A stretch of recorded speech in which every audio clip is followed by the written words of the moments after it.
fever that has plagued the earth since before Christ. Is the arrival of our recent president a sign of Armageddon? Psychic medium Scott Cruz, myself, and special guest David Palmer talk about how this may be the last years on Earth. So maybe it's turkey and beef this year for Thanksgiving? I don't know. I'm going for beef. Where's the beef? Where's the video? I don't just talk stuff and repeat stuff. I'm living this stuff. And you can thank me for covering your astro. Leading out loud. Leading out loud. Leading out loud.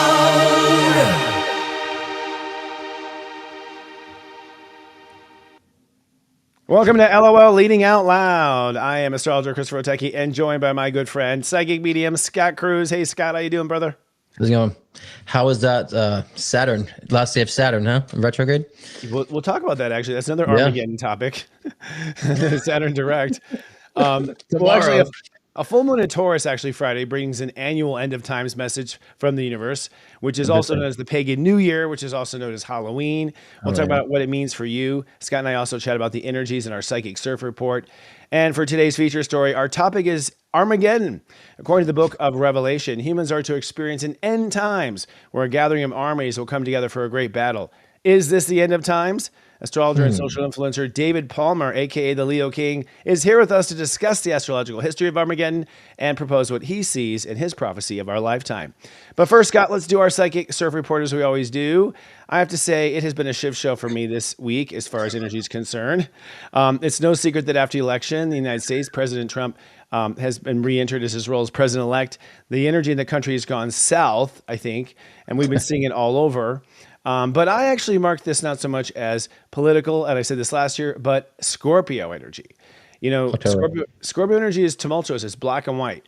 I find that, you know, people tend to give each other ultimatums, like it's my way or the highway. And the only time you have the, you know, reproductive organs to do that, I think is in Scorpio. You know what I mean? Like otherwise, you kind of go back to your meek, timid kind of role. Sure.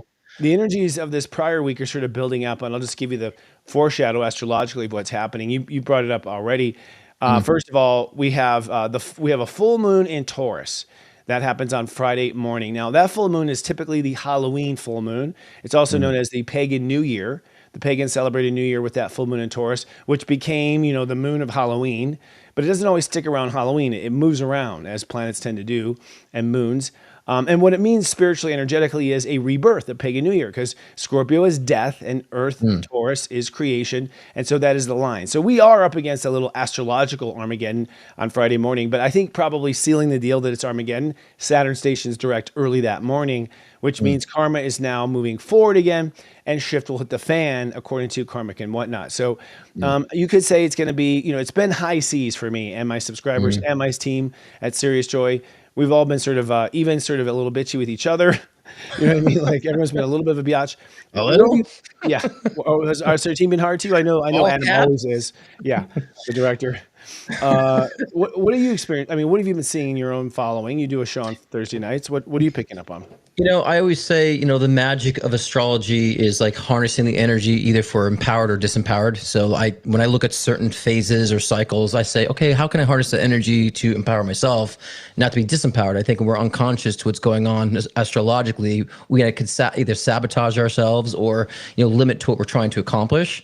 So in this case, I really feel like, especially with individually and collectively, we're going to kind of see people reveal themselves for who they truly are. So there's going to be like that mask kind of making its thud, I would say. And a lot of this will be unconsciously or unintentionally. So pay attention to your relationships this week and how people are communicating with you.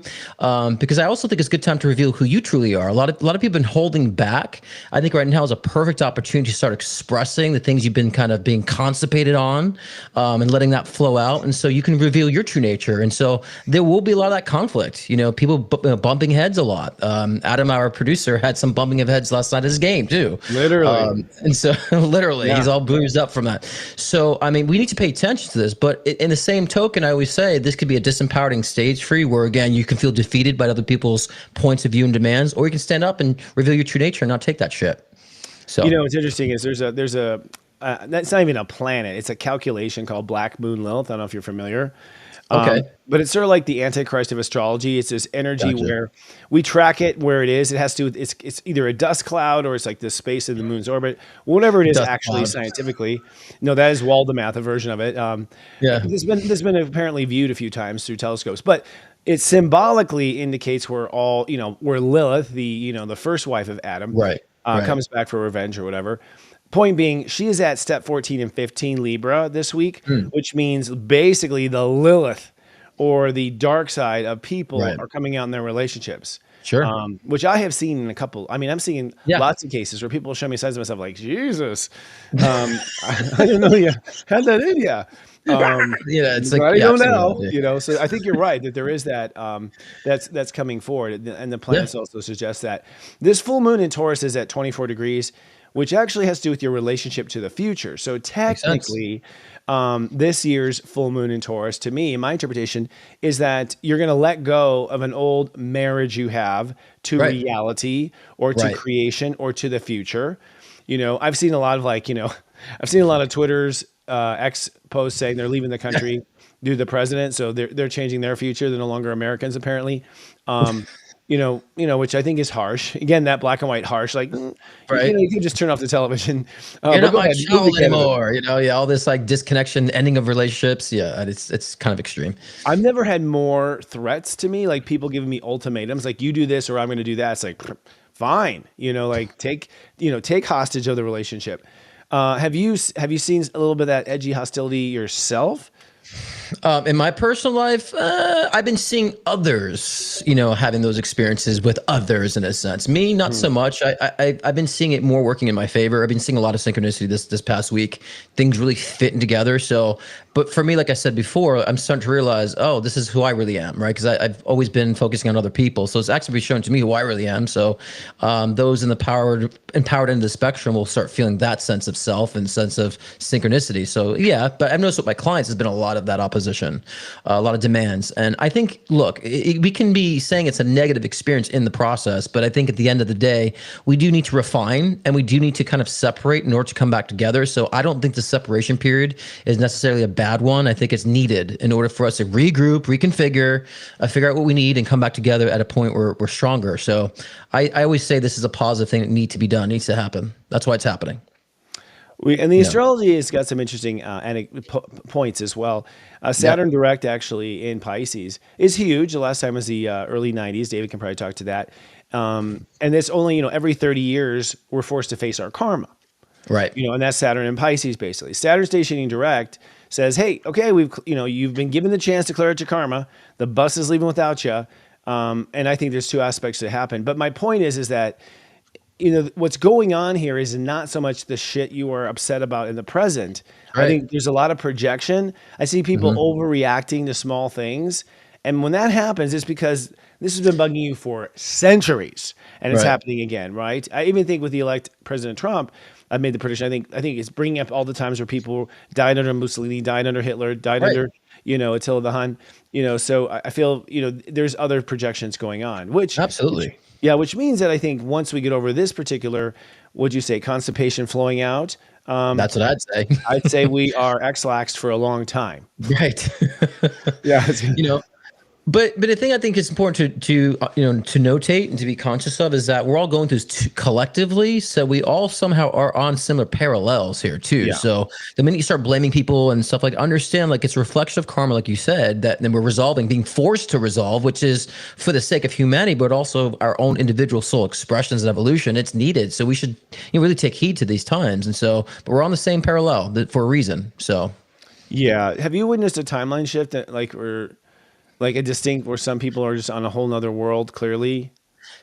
I noticed that back in 2015. I noticed that. Right. Yeah. I even wrote a song about the world's diverging in two. Like you really, actually, even before 2015, like 2014, I think, I think that's a good thing about Trump. Now, people, whether you for him or not, I'm a moderate. So I don't believe in the two-party system anyways. But I think that we needed to divide to wake us up. I think we can look at the divide that's happened saying, oh my God, we're not in sync. Like we never really were in sync, and I think it's just kind of just revealed it. And so I think this divide needed to happen. So I like I said before, I think a lot of people who didn't have voices now, and they're standing up and speaking up. So it's bringing a lot out. It's just chaotic. It's a lot of garbage, a lot of, purging going on. But I think that's for us to, in time, evolve and to know how to come together more realistically, and more consciously. Yeah. I'm seeing a lot of people cover up too. I'm like, I'm seeing people be like, okay, have a good day, you fucking Trump MAGA idiot. Like people aren't really expressing it. They're kind of keeping it to themselves. They're not really projecting onto each other like the media would say we are. I feel like a lot of it is media hype and not even real. I see Republicans and Democrats, shopping at the same stores everywhere. You know what I mean? Of course, yeah.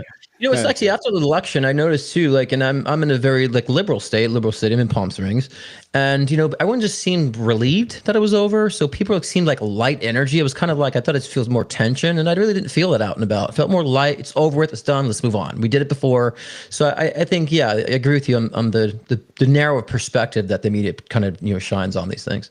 For sure, too. I think it's to me, the media and politicians really kind of gaslight humans. Oh yeah, there's a lot of gas, that's for sure. That's right. Those crop dusts we were talking about earlier.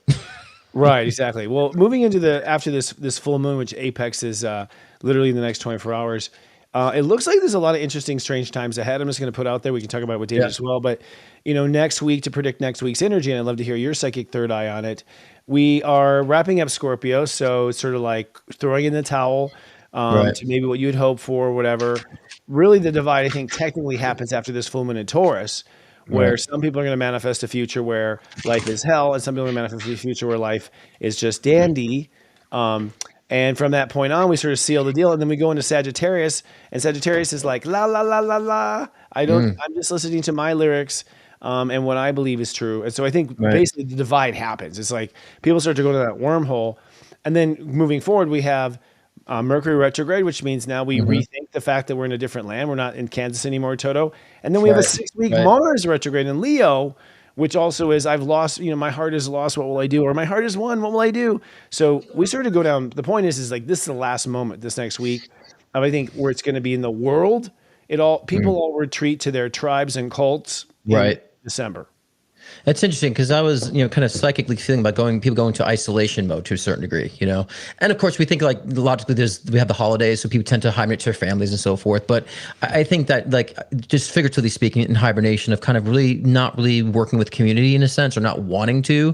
And I would say it's okay to take a break for this. So if you really feel like you're being self-centered, maybe you need to be more centered with self. I think it's funny how we take self-centered approach as being selfish, but it's good to be centered with yourself. And I think during this chaotic and divisive energy, it's time to kind of look back within. As cliche as that sounds, I hate cliches, as you know, but looking within means that you're taking responsibility for how you feel, not responsibility for how someone else feels, or you're not letting somebody else dictate how you feel. So I think this isolation, and also it's funny, I pulled the Six of Cups in conjunction when I was just reading this, which really is about kind of going back and remember the good times or going back to your roots. I think that's another thing too about going back to your roots and understanding where you came from. What do you truly believe in on the heart, the soul level? Not so much what you've been fed.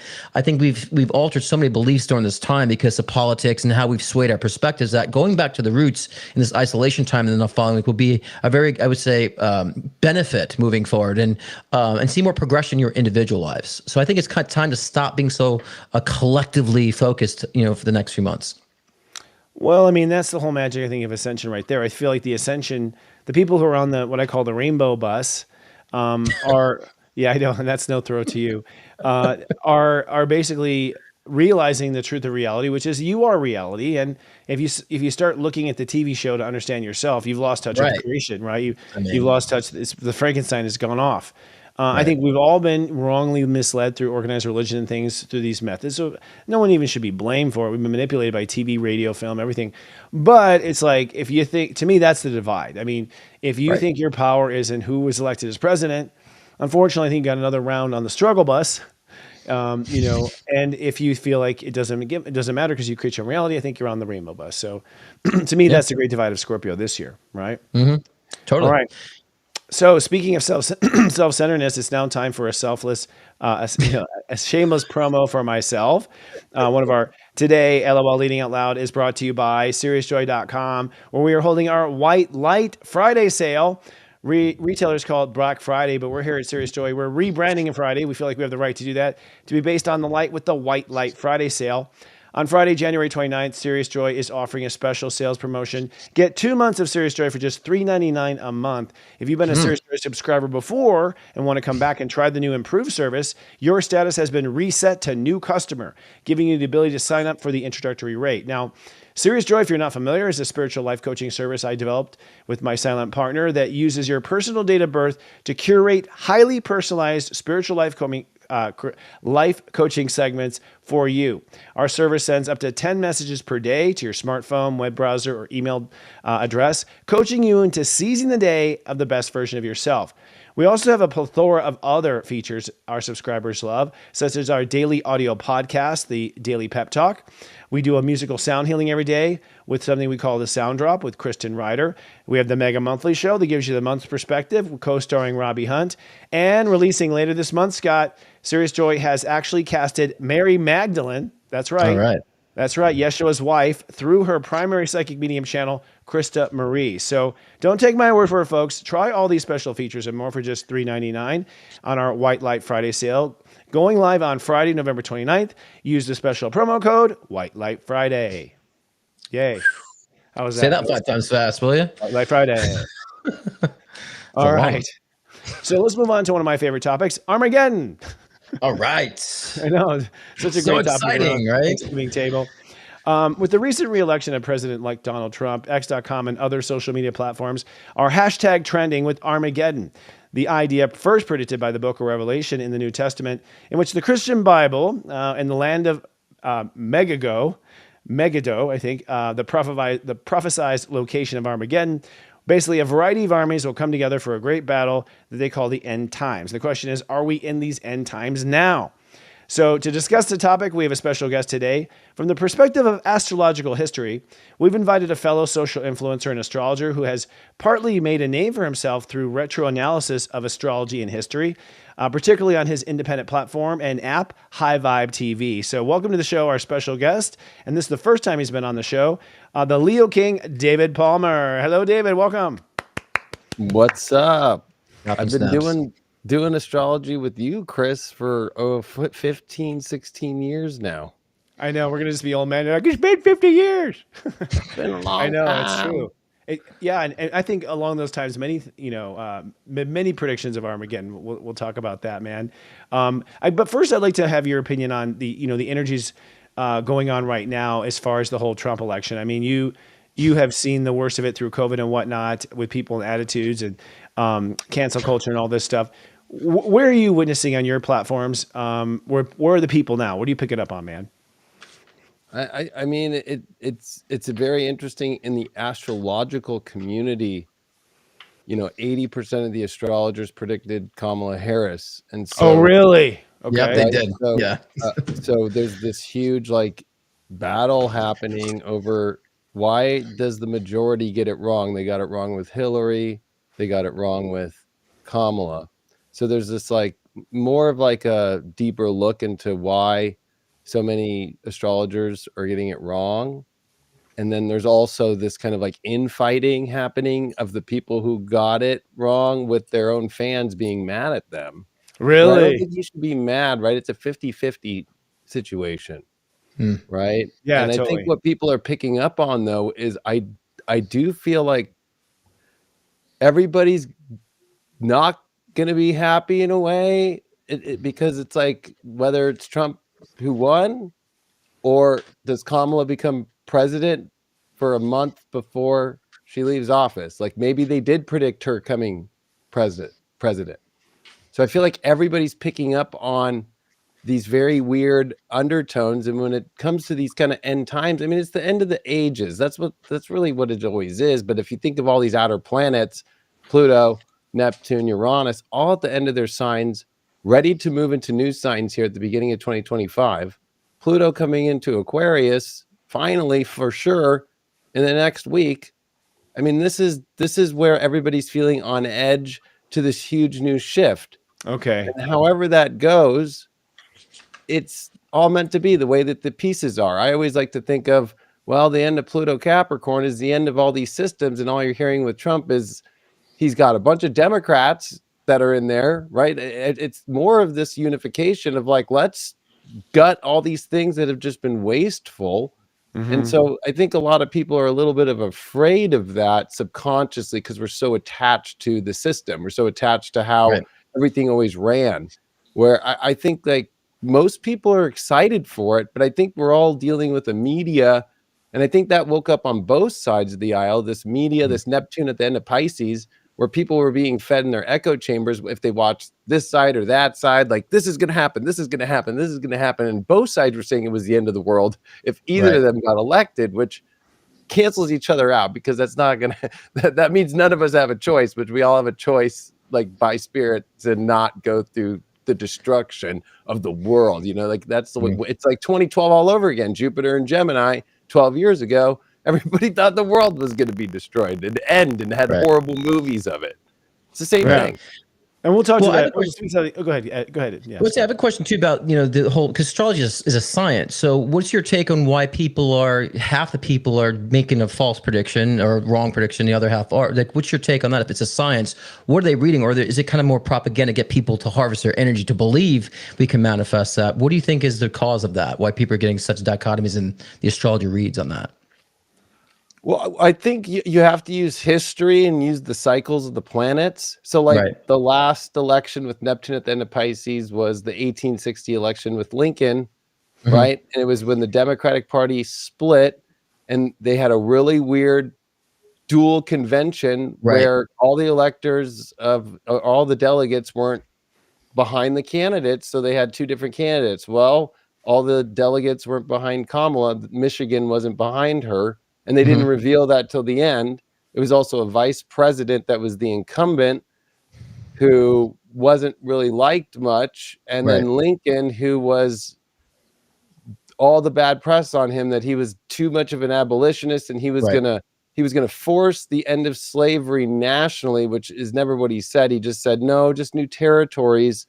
I'm just gonna make sure that no more, slavery allowed in the new territories. And the Democrats like hyped that up so much that they seceded because of a fear. It wasn't even what he did. He was in transition after being elected, and they're in South Carolina going, no, let's start getting all these other states to create a convention and secede. And that's actually what ended up happening. So using that, or using like Pluto, the last time when the Pluto returned to America, well, we didn't have a president, but we did have a commander of the Continental Army, and that was George Washington, and he was a Pluto Libran. And so it's interesting, if you just see all the cabinet picks and everything that just happened with Trump, everybody's Pluto Libra, and there's one Pluto Scorpio, but it's like this whole new generation coming in. So you can use those. That's Gen X, by the way, for the people who don't know. Yeah. Yeah. Well, it's the old millennials and the young Gen Xers and so forth. So it's like, and that's what won the election for Trump, ironically. That age group was the highest majority of people that did win. So, you can use those cycles, but I don't think that people are maybe getting it wrong, because I do feel that the people who did look for Kamala, I think they're right. I do feel that there is something about her coming in as president. Like, so, I agree. And she has a strong chart for it. So it's one of those things to where I think everybody's getting a part of this right. And that's how the collective's coming together in a weird way. I was saying to go off that too. I just want to say, to go off that too, because the question, because I predicted Trump 2024 back, in 2020, like people reminded me of this, but lately I've been feeling this stalemate energy. I'm like, I knew Trump was going to win the popular vote, felt that, but I feel there's like stalemate energy, like something is going to intercede, before inauguration day. So I'm like, I'm not sure how that aligns with the astrology or not, but I feel like something gets in the way before inauguration. And I was feeling the same thing. Does come back in somehow? And so psychically I've been feeling that. So does astrology kind of back that up, you're saying, in that regard? Yeah, so the new inauguration day ever since the 25th Amendment is January 20th. Yeah. And this year in 2024, the Sun and Pluto met for the last time in Capricorn at 29:59, meaning the last second of Capricorn. They're finally meeting January 21st, 2025. So the first Sun-Pluto conjunction in Aquarius of a president to be inaugurated, meaning we've never been here before, even in our 248 years. Wow, never that's been here. true. Crazy. The last Sun-Pluto conjunction that happened with a presidential inauguration was in Pisces, and it was Monroe back in 1820. Yeah, that's an interesting point, David. And the American Revolutionary War didn't end until Pluto was at 4 Aquarius, which is interesting. So we still got a long, if we're an echo of times astrologically, we still got a ways to go, as far as the Revolutionary War, so to speak, and what that revolution might be. Yeah. But that Sun-Pluto conjunction is really something is coming up, and something is being, Pluto it's got its fun tones, and then it's got its really serious tones. And it always is dealing with something coming in that's good. It's like it's extreme fate to me, that something is going to, especially in Aquarius, some unpredictable event that's gonna get us into this whole next 20-year Pluto Aquarius cycle of like learning that everybody's intertwined in weird ways. It's also Pluto, which is what we love and hate at the same time. That's what Scorpio is all about, right? We understand the things we really like and we don't like. And then you're dealing with Aquarius, which is people and where we connect. So those two don't do well. Pluto is very emotional, and Aquarius is like, I don't want that emotion. So Pluto and Aquarius is extremely where it's like you're dealing with people you don't want to deal with. Like, oh my God, I don't know if I really, and then at the same time, like people being obsessed over people.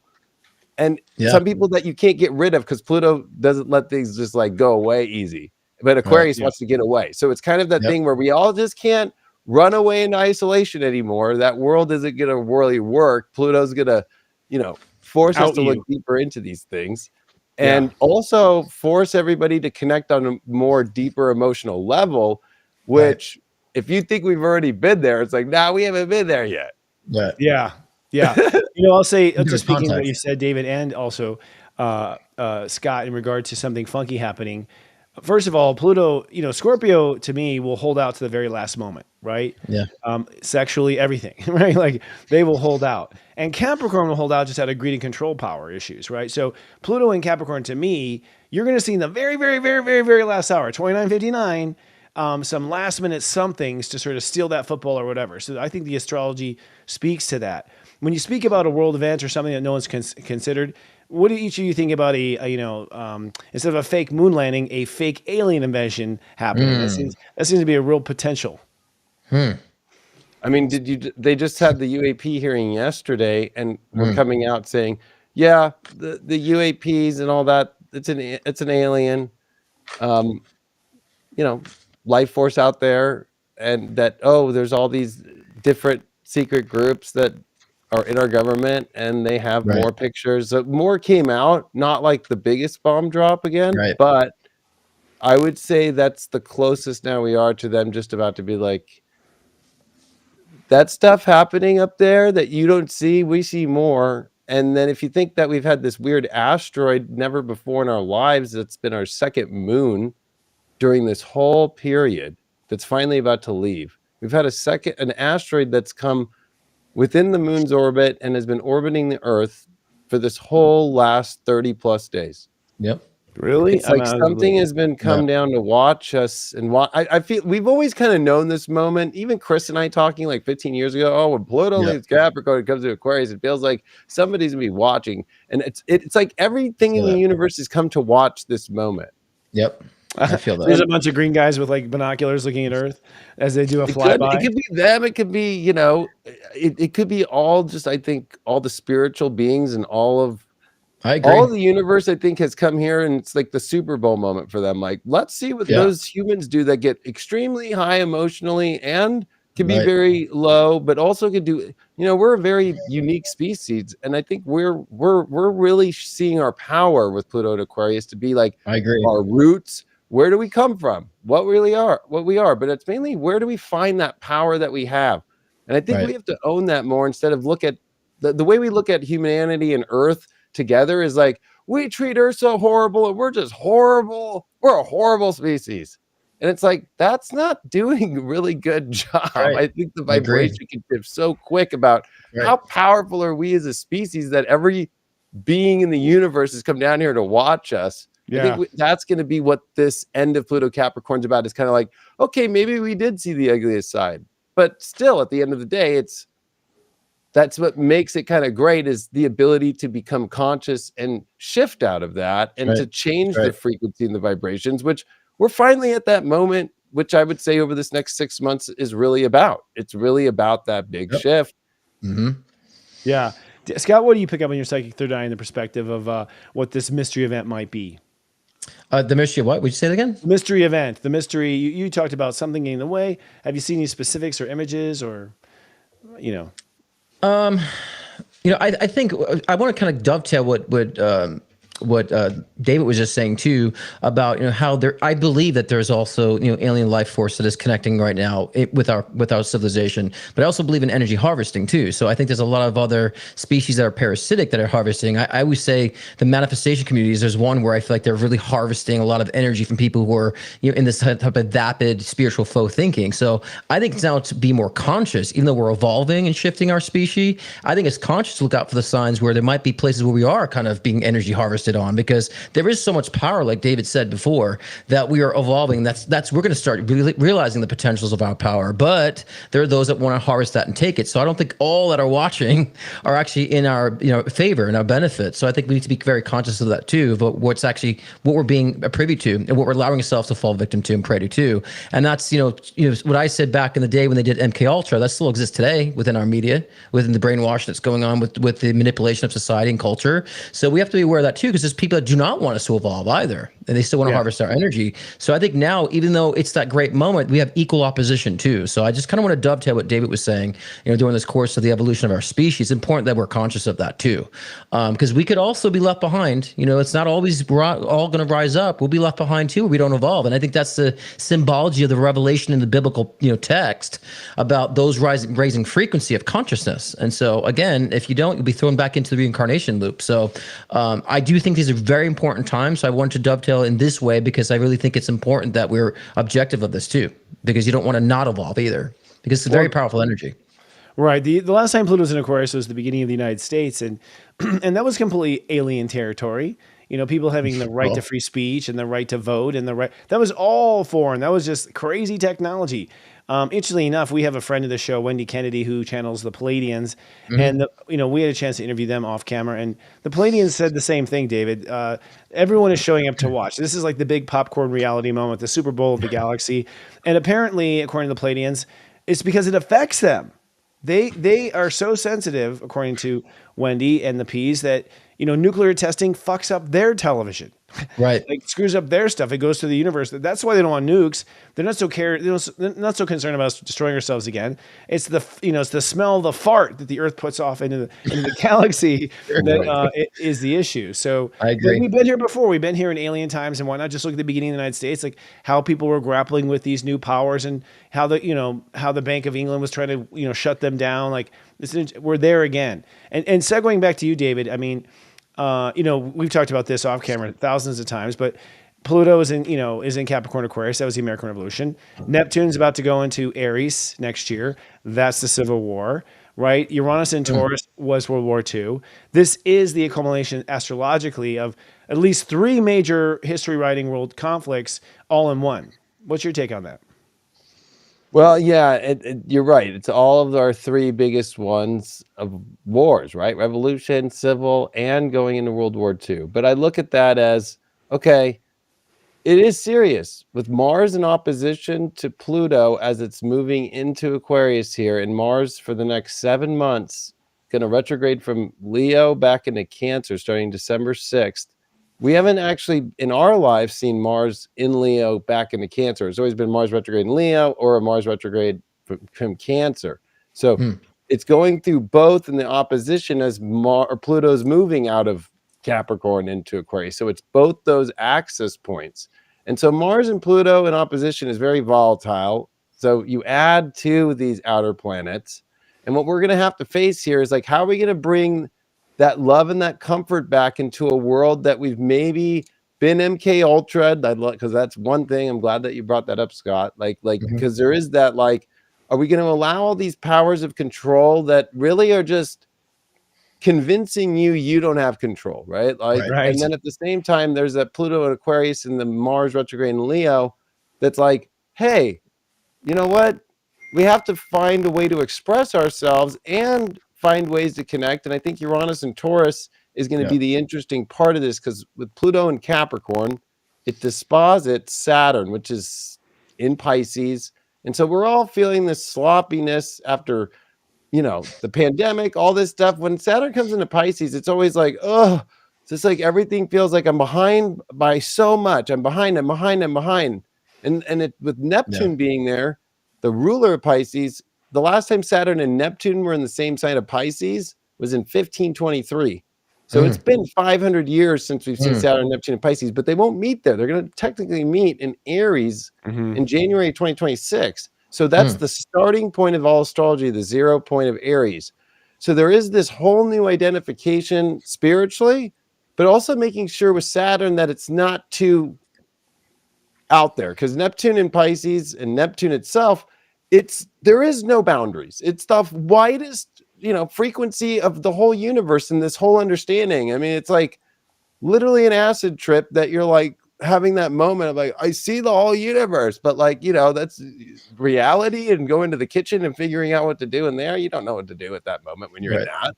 Totally. So Saturn is bringing us back to how do we integrate that view, because I think the last, you know, since 2011 when Neptune came into Pisces, the world's had a huge spiritual wake up, but then there's been the downside of like whether we get too lost in things, whether we get too caught up in the media part, or we come into some, you know, too far with some of these things.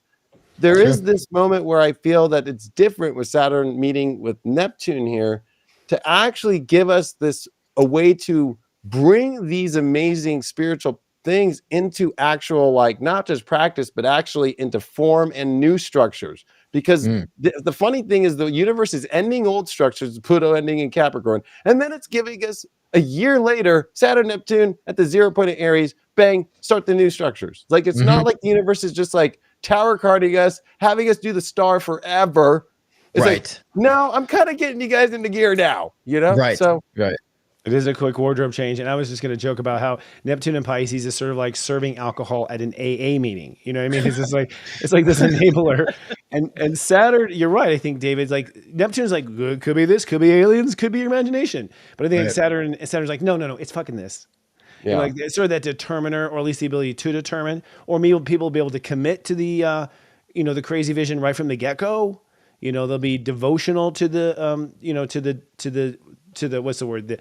Being out of touch with reality. I'm looking for the word for it. I guess I'm out of touch. So I think you're right. I feel it's gonna be a fascinating defining moment. And with them coming together in Aries at 0, like in my world of lingo, that's a Pluto degree. So to me, that conjunction says, hey, this conjunction is sponsored by Pluto and Aquarius. You know, where we're gonna elevate. We're gonna use this energy to elevate. We're not gonna use this energy to break down, control. Because Saturn, Neptune, and Aries could also be interpreted as, you know, some king in Mongolia somewhere saying, "I am the ruler of the world, and I know it, and I'm going to prove it." And they do prove it. You know, can you think of astrologically, you know, another moment like this, David, with, you know, where we have spirit and also Earth, Saturn and Neptune, you know, Saturn and Neptune coming together in the same force? I mean, in 1523, it was interesting because the Pope at the time, the printing presses had just come out. And in Amsterdam, it was the hub, because in 1517, you have Martin Luther put his thesis against the Pope, waking people up, because back then the printing presses, right, were just coming out, but everybody had to go to church and they had to go see the priest, and the priest could read Latin and normal people couldn't read. So whatever the Pope said, and the Pope started acting like a king, right? Like telling people what to do, even though the Pope's the church, right? He wasn't like the king of the land or the queen of the land. And so Martin Luther starts calling out the Pope in 1517. And by 1523, the printing presses in Amsterdam are printing in different languages and giving the messages of people like, hey, look at what Martin Luther was saying. Look at what all these other people were saying. So the church goes, the Pope goes, I'm going to excommunicate people, and I'm throwing down heresy laws in Amsterdam. The irony of the whole thing is by the time that it gets into Aries, and it ends the conjunction, the Pope dies and it doesn't work out. So there's that other part where when you try to control too hard here and it's not spiritually good, you're out. Like, it's just like, I agree. You're not going to win, like you ain't going to win. And so, like, for me, I like to go back to the exact of like, okay, it was in Pisces. And it's so weird because you see with censorship on the internet, which, Chris and I are very techie people and been friends for 16 years and love the internet. It was made to always be uncensored, fully free. That's how it was based, the World Wide Web. Right. Yep. And so the way that we're seeing it now, and them trying to come in and say, you can't say this, you can't do this, you can't. That's not the internet. I mean, we've all seen the craziest stuff in our lives since we were young on the internet. We've downloaded Napster, whatever. We've done all these things. So it's really interesting to me to see that the printing press now is the internet. Yeah. And how they're trying to stop that, because we're talking about our governments that they work for us, like. Unless you unfortunately live in the UK or Australia or Canada, you guys got to figure that one. And that could be their revolution, because you're starting to see that too, right? Like they're kind of waking up now to like, what are these royals doing? Like they just sit around and do nothing and have money and get glamours. Like that whole celebrity glam thing is over too. Yep. Yeah. No, I predicted that years ago about celebrity culture dying. You got to see it from a mile away. That's becoming an end. And we talk about this Armageddon all the time. We think it's like the end of our planet, end of the species. Like, the planet's not ending. I mean, the way we go about functioning in the planet is ending. And so I think that's the evolution here too, is finding our power. I think the more opposition we've had with censorship, more people are speaking up. I mean, there's people that are lagging behind too with their realization. But I'm actually finding Armageddon is kind of like just ending of the structure that we've had for so long and rising into more 5D perspectives. So to me, this is a positive thing. I know we got to break down and break through, but I think that, again, this is all something we have to stop being so hyper panicked and all this stuff too. And people talk about rights and take away rights. In America, I've seen a lot of people stand up for a little bit of social issues of stand up for their rights. If they start taking away even more rights, we're going to stand up as a collective. So I just don't see it being the end of America, the end of our species, or the end of the planet. I'm just not seeing that, and the sense of Armageddon. I just think there's a lot of massive structures that are being broken down, and people are realizing it now too, and we're rebuilding. So that's how I see it, in a sense. It's interesting how you see Armageddon in both camps, because I think there is the one camp of New World Order who thinks Armageddon is that finally they've got the computers in our bloodstream and we can be remotely controlled, and finally they can control the population. One more government. It's funny, even like New World Order, it's like we all agree there's going to be a new world. We're just disagreeing about what the order will be. Right. You know what I mean? Like, so it's funny how the collective nothing to be happy, right? Yeah, I mean, I think we all collectively agree, but Armageddon at the end of the day was a fear story that you told the early Christians so that they would keep going to church. Right. You know what I mean? Like, it was a total propaganda at the time, I think, and and has been, whatever now devote belief in certain Southern churches, like it's literally coming. But I think we all kind of sense it. And David, you went back to it in earlier here in the show, which is Atlantis. Now, I personally believe in Atlantis. I believe I rode that bitch down. You know what I mean? Like, got off on a ship in the last moment.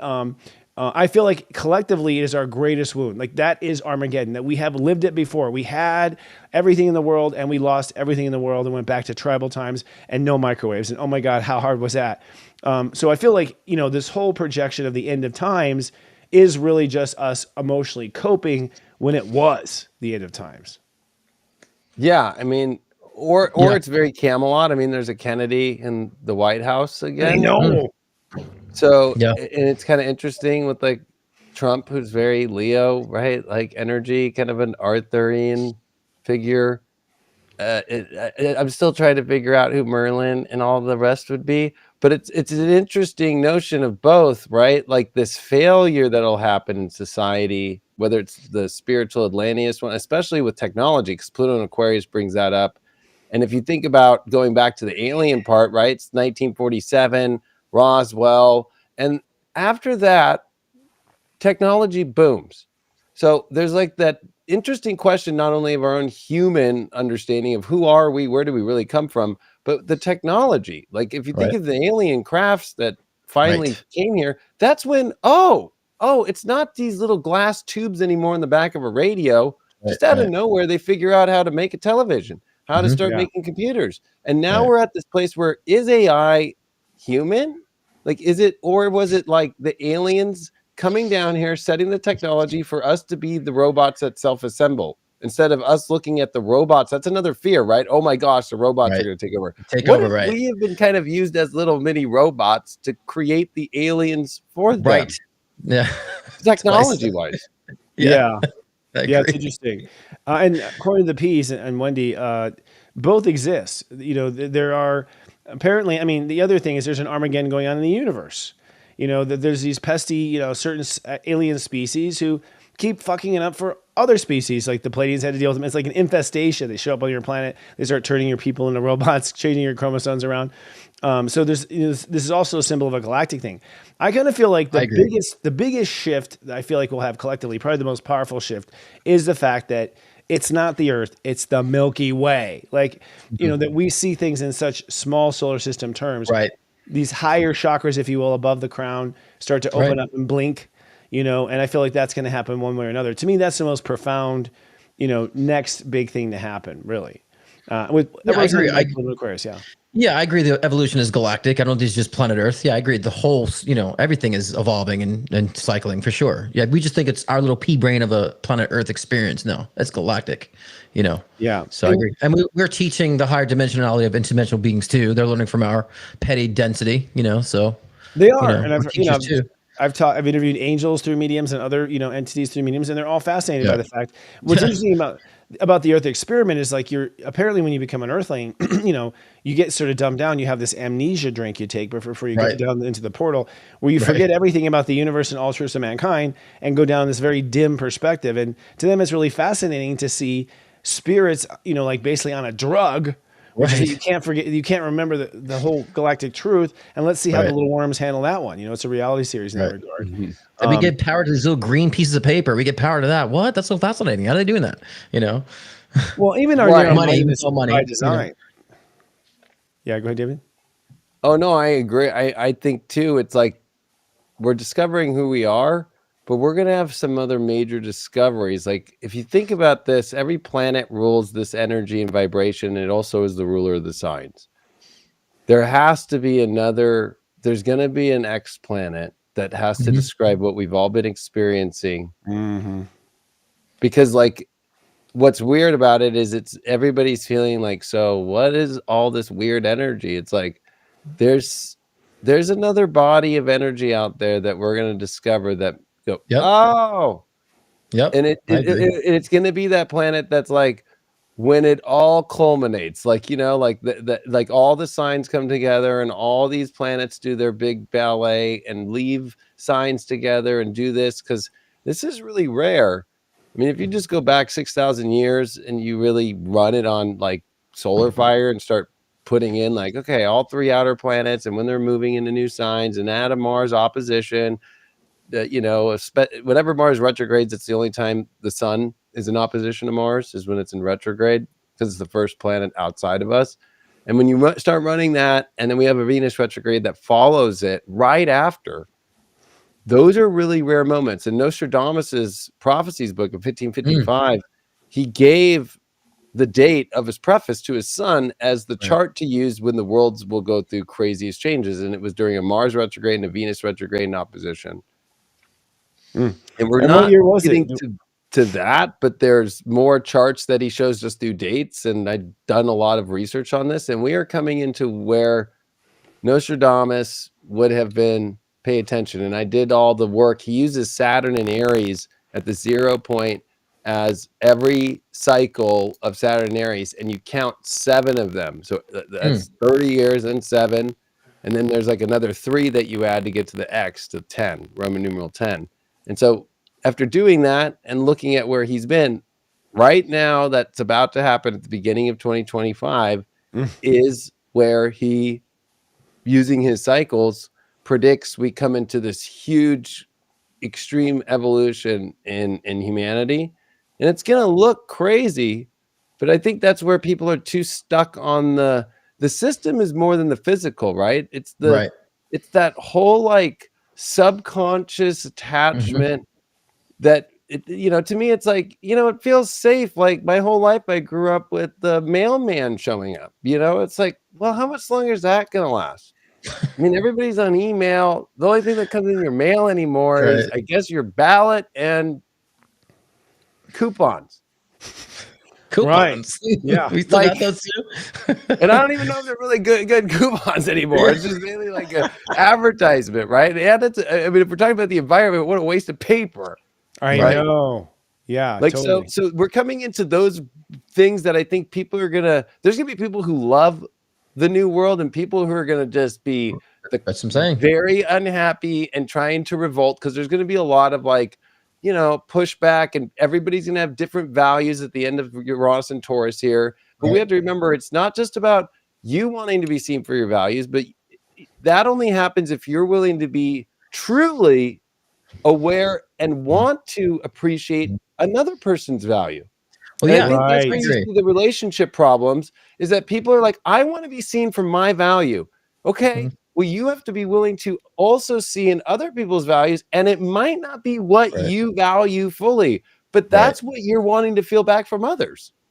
Yeah, and I also feel too, a lot of people's values are changing too. Say the past, like say decade, I think people had the wrong values or put their energy in so many different values. I'm seeing people's values starting to change too, and I also believe too the evolution of our values at some point is going to reach ahead where we may start be able to live in peace and harmony with different value systems and so forth. You know what I mean? I think that's where the separation comes of those who don't evolve. So because I've been finding more and more people, even when it comes to the election and politics, being more open to hearing the opposing side. And not being so quick to dismiss. I mean, there's still some that do, but I'm still seeing people kind of opening up and finding more ways of compromise with different value systems. So that's what I project too, or predict, is a lot more people be realizing their value systems have been off. They put in values in the wrong things. So I'm seeing an evolution of that, moving forward too, which helps, the expansion.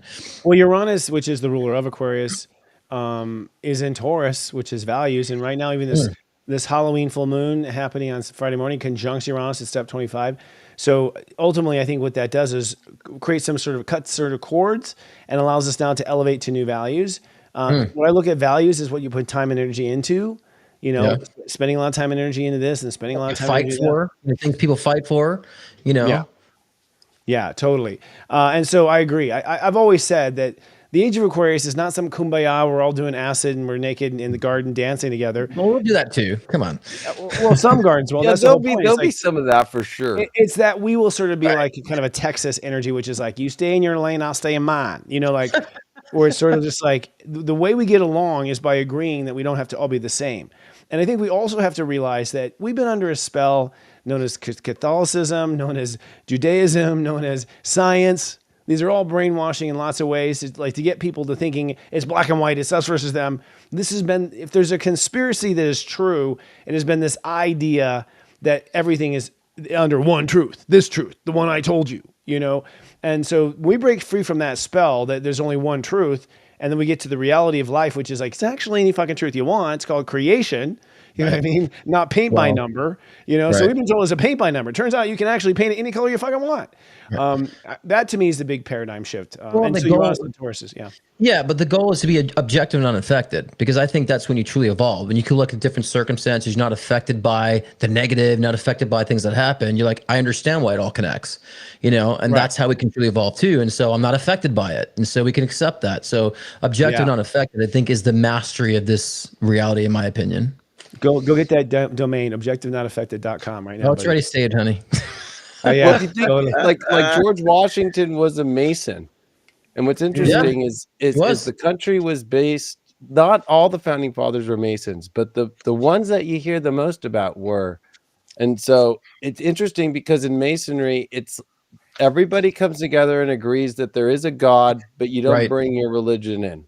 Yep. Yes, that's true. Right. So the foundation the great creator, I think, is the term they use. Yeah, and that, or the G, just God, right? Like that's why the G is in Masonry. Right. But it's like it's weird that the first foundational slab at the U.S. Capitol building that came at the end of Pluto and Aquarius was laid by Washington and all the Masons.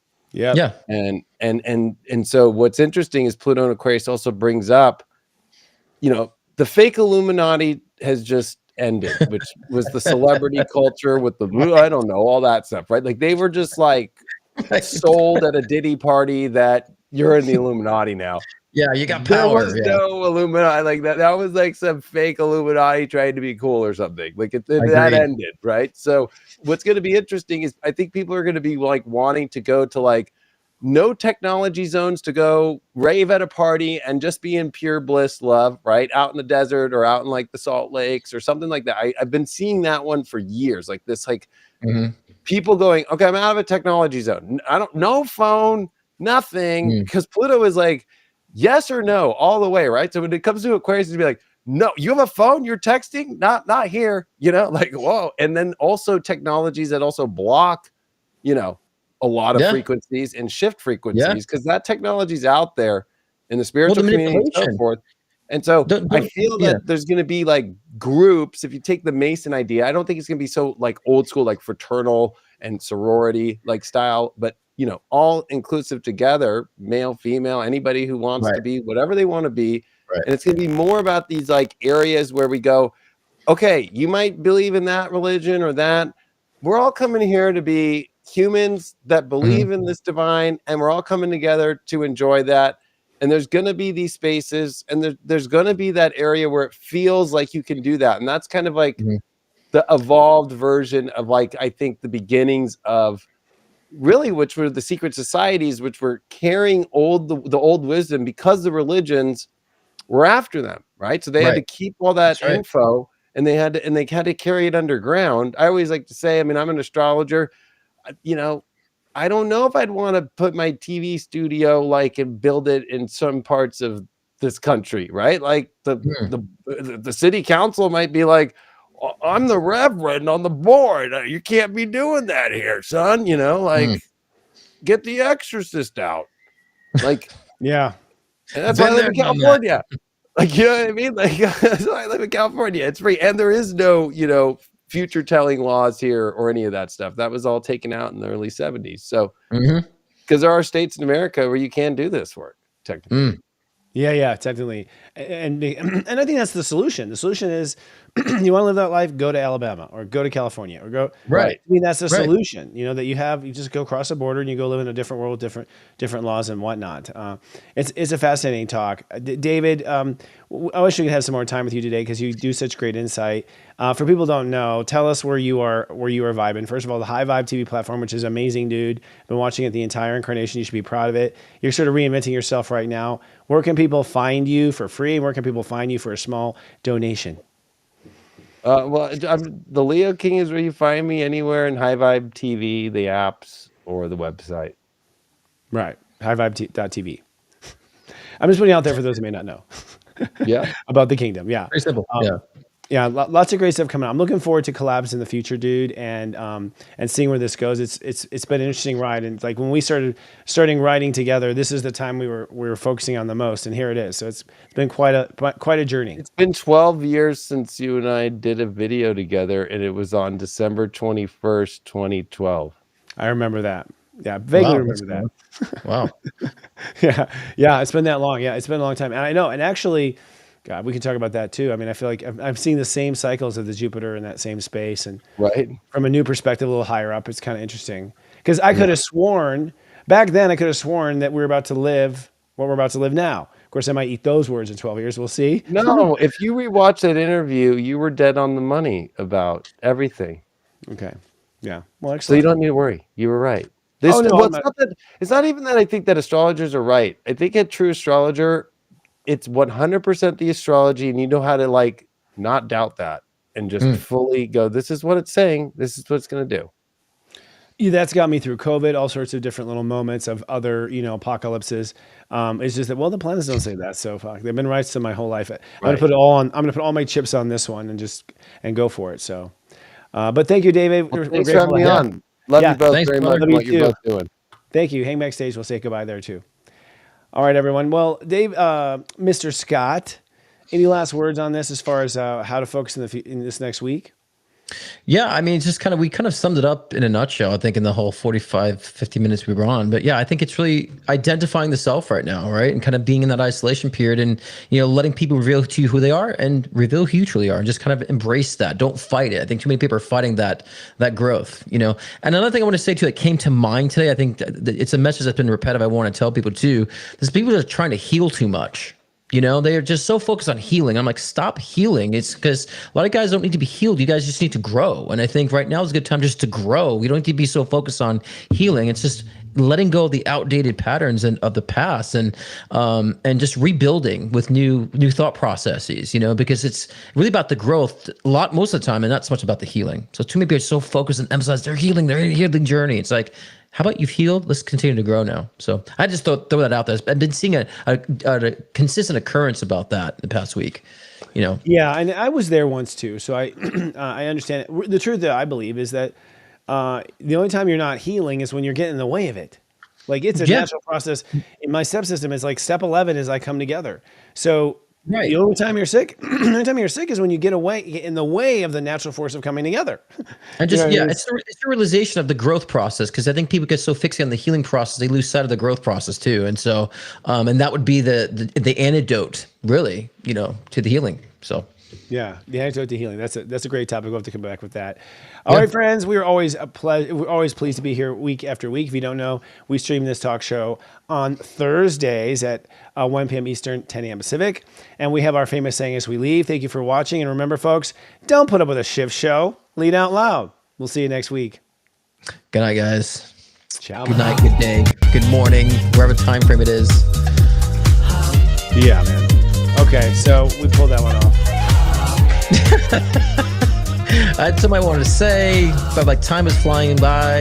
Yeah, I thought it went well, but your point on individuality, I want to underscore because that's where I've been personally. It's just embracing me and how effed up I am, and that's fine. I don't care anymore. You know what I mean? That's fine. He finally admits it right here, guys. He admits it here. He's fucked up. No, it's true. Under the noise of the credits and hidden here in the background.